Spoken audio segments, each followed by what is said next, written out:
Assalamualaikum warahmatullahi wabarakatuh, teman-teman semua. Ketemu lagi di Kita Bisa Ya.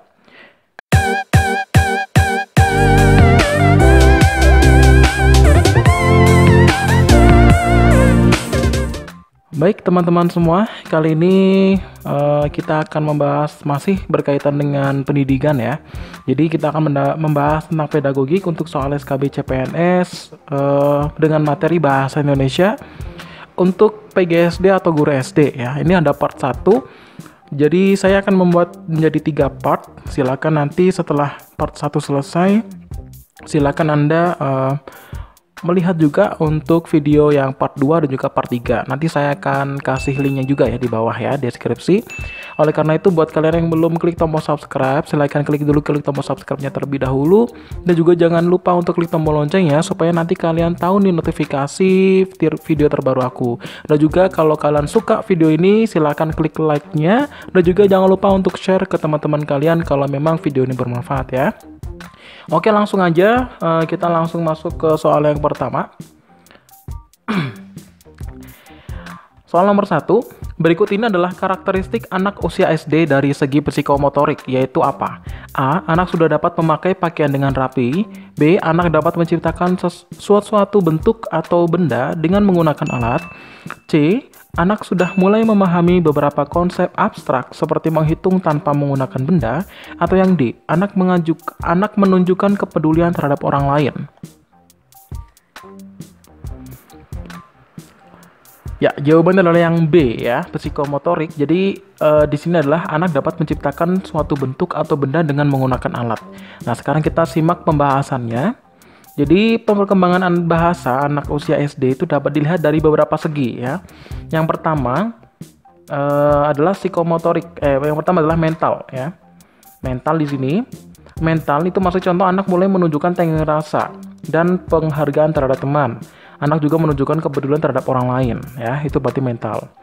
Kemudian kalau psikomotor berarti anak mulai menciptakan suatu bentuk atau benda dengan menggunakan alat ya. Kemudian terjadi perubahan fisik, tinggi, berat, badan yang menonjol, juga memiliki gerakan yang bebas dan aman, kemudian mampu melakukan koordinasi juga keseimbangan. Kemudian kalau sosial berarti di sini adalah anak sudah memakai pakaian dengan rapi. Anak dapat menampilkan sifat ingin tahu, atau kalau misal ditambahkan lagi nih, anak sudah bisa bergaul dengan teman-teman sebayanya gitu ya, karena sosial. Kemudian kalau emosional berarti anak menunjukkan keceriaan ya, kemudian juga menunjukkan sikap marah gitu ya. Oke, kemudian kalau kognitif berarti contoh anak menunjukkan kreativitasnya dalam bentuk karya. Ya, ada juga mulai memahami beberapa konsep abstrak seperti menghitung tanpa menggunakan benda gitu ya. Oke, bisa dipahami ya. Jadi untuk psikomotorik ya. Kemudian yang kedua, faktor kendala yang mempengaruhi keterampilan berbahasa anak adalah sebagai berikut, kecuali ya. Yang A, jenis kelamin, B, keluarga, C, keinginan dan dorongan komunikasi, atau D, kebiasaan.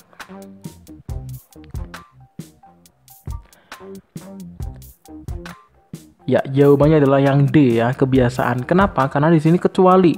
Kita lihat pembahasannya.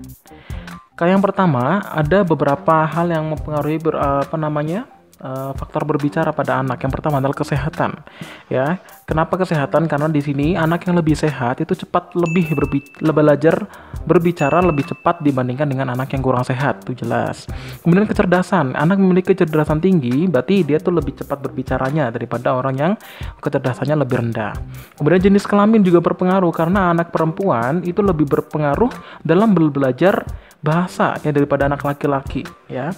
Kemudian keluarga, itu juga anggota keluarga, semakin banyak anggota keluarganya, maka dia lebih banyak latihan berbicaranya ya dengan orang lain gitu. Kemudian keinginan dan juga dorongan komunikasi, berarti berkaitan dengan motivasi dia bisa berbicara.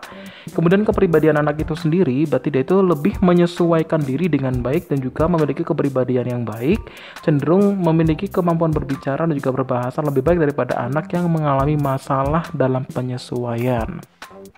Jadi bisa dipahami di sini yang tidak termasuk ini adalah kebiasaan ya teman-teman ya. Oke, lanjut. Nomor 3. Tahapan proses belajar membaca bagi siswa sekolah dasar. Kelas awal biasanya menggunakan pembelajaran membaca apa? A. Ejaan per ejaan, B. Skimming, C. Permulaan, atau D. Cepat. Ya, jawabannya adalah yang C ya, permulaan. Kenapa permulaan? Kita lihat pembahasannya ya.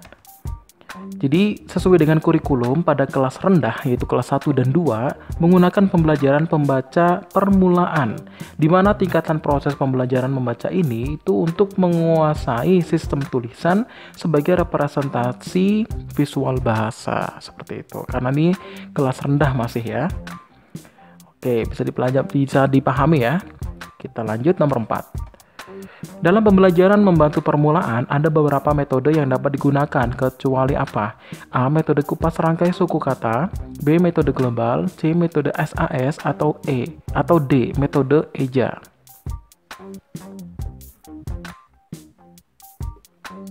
Baik, jawabannya adalah yang D ya, metode eja. Baik, kita lihat pembahasannya ya. Jadi di sini ada metode abjad, yaitu mula-mula guru memperkenalkan huruf satu persatu dari A sampai Z, itu namanya metode abjad. Kalau metode suara itu adalah lanjutan dari metode abjad. Setelah anak-anak tahu huruf A sampai Z, kemudian mereka menyuarakan huruf tersebut seperti A, B, seperti itu.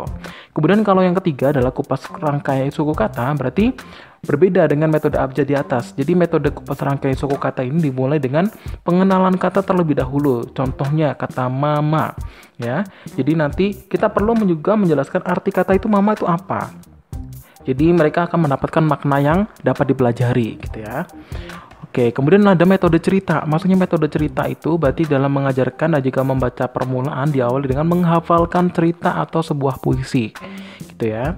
Kemudian kalau metode global dari teori Gestalt itu suatu kesatuan lebih bermakna daripada bagian-bagian. Jadi metode global itu dimulai dengan mengenalkan huruf secara utuh. Mengenalkan kalimat secara utuh. Misal contohnya ya, ibu makan nasi. Nah, nanti disertai dengan gambar. Nah, anak itu membaca tulisan tersebut, baru guru menjelaskan huruf-huruf yang dirangkai membentuk suku kata, kemudian menjadi kalimat. Seperti itu namanya metode global. Kemudian kalau metode SAS atau struktural analisa sintesa, itu adalah dilaksanakan menggunakan kartu kalimat dan juga papan flanel. Jadi mula-mula guru menunjukkan gambar kepada siswa, jika benda asli, maka bisa diajarkan langsung nih. Gitu. Kemudian kalau metode eja itu sebenarnya bukan masuk ke metode membaca, menulis, tapi masuk ke metode membaca di sini gitu ya. Oke, bisa dibedakan ya. Baik, lanjut ke soal nomor 5. Mula-mula diberikan kalimat secara keseluruhan. Ingat ya, di sini kalimatnya secara keseluruhan. Kalimat itu diuraikan di atas kata-kata yang mendukungnya. Dari kata-kata itu kita ceraikan atas suku-suku katanya dan akhirnya atas huruf-hurufnya. Kemudian huruf-huruf itu kita sintetiskan kembali menjadi suku kata. Suku kata menjadi kata dan juga kata kemudian menjadi kalimat. Nah, tadi sudah dijelaskan. Berdasarkan studi kasus, metode pembaca permulaan yang tepat digunakan adalah apa?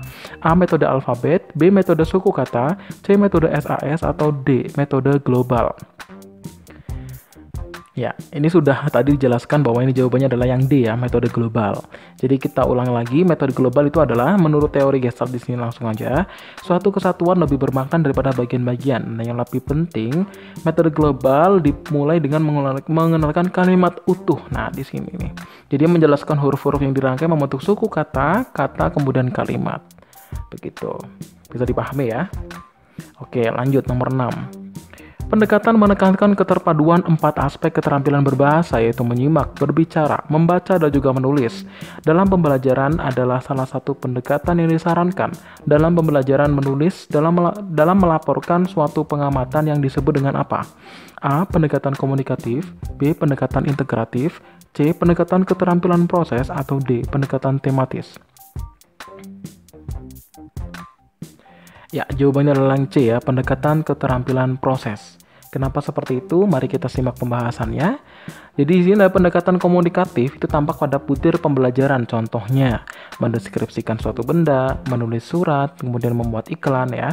Kemudian kalau pendekatan integratif itu tampak pada butir pembelajaran. Contoh, menceritakan pengalaman yang menarik, menuliskan suatu peristiwa sederhana, membaca bacaan kemudian membuat ikhtisar, dan meringkas cerita yang didengar. Kemudian kalau pendekatan keterampilan proses nih ya, jadi tampak pada butir pembelajarannya, contohnya melaporkan hasil kunjungan, ya.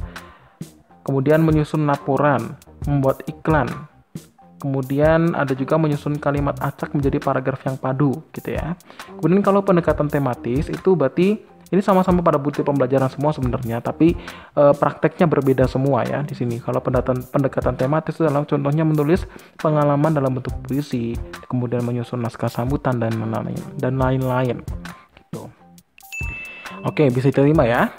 Kemudian lanjut nomor 7.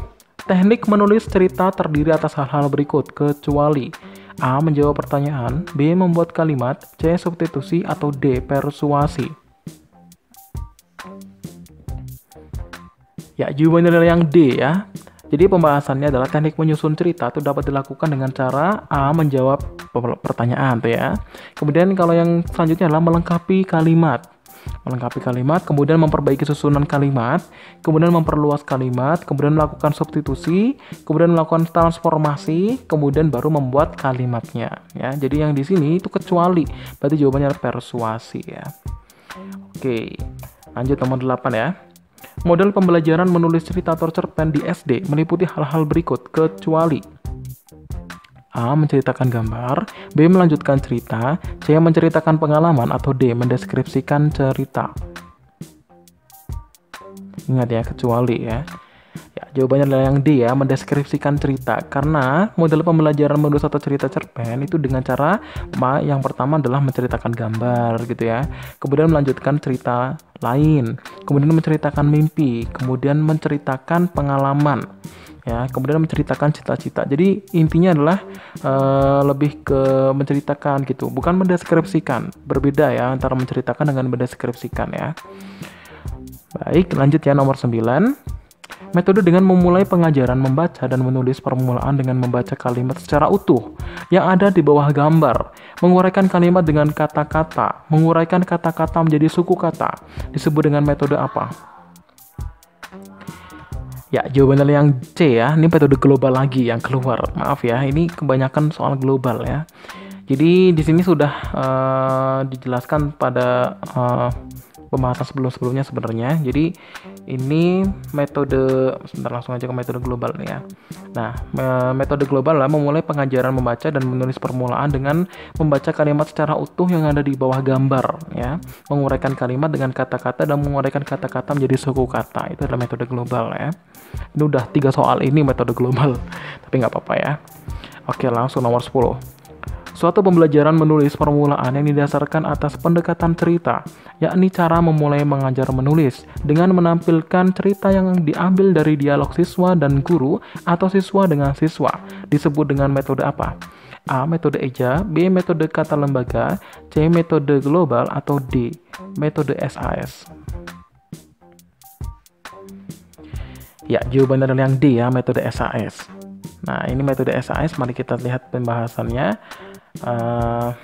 Langsung saja ya, SAS. Nah, metode SAS adalah suatu pembelajaran menulis permulaan yang didasarkan atas pendekatan cerita, yakni dengan cara memulai mengajar menulis dengan menampilkan cerita yang diambil dari dialog siswa dengan guru atau siswa dengan siswa. Gitu ya. Udah kelihatan ya. Oke, lanjut nomor 11. Alur di mana mulai terjadinya pertentangan antar pelaku terjadi pada tahap apa? A. Eksposisi, B. Konflik, C. Kompilasi, atau D. Klimaks. Ya, ini mulai terjadinya pertentangan ya. Berarti ini adalah di tahap konflik ya, bukan klimaks. Karena ini baru mulai. Oke, kita lihat di sini tahap-tahap alur adalah pertama tahap perkenalan atau eksposisi, ya kan, permulaan ya. Kemudian tahap kedua adalah tahap pertentangan atau konflik. Nah, di sini ada tahap di mana mulai terjadi pertentangan. Kemudian kalau yang konflik, penanjakan konflik itu namanya komplikasi. Ini kok komplikasi ya? Komplikasi. Kemudian adalah tahap di mana ketegangan mulai terasa semakin berkembang dan rumit. Ya, kemudian yang keempat adalah tahap klimaks. Nah, ini adalah puncaknya ya, puncak konflik. Kemudian yang kelima terakhir adalah tahap penyelesaian. Berarti sudah berisi penjelasan tentang nasib-nasib yang dialami oleh tokoh tersebut. Itu ya teman-teman. Jadi cukup dulu untuk video part 1 ini. Nanti kita ketemu di part 2 Jadi jangan lupa nanti tetap pantengin terus nih channel Kita Bisa Ya, supaya nanti kalian tahu notifikasi terbaru. Maka dari itu, yang belum subscribe, silahkan klik tombol subscribe-nya terlebih dahulu. Dan juga jangan lupa untuk klik tombol loncengnya, supaya nanti tahu notifikasi terbaru dari video aku yang part 2 ini terutama. Dan juga jangan lupa like-nya dan juga share kalau video ini bermanfaat ya teman-teman semua.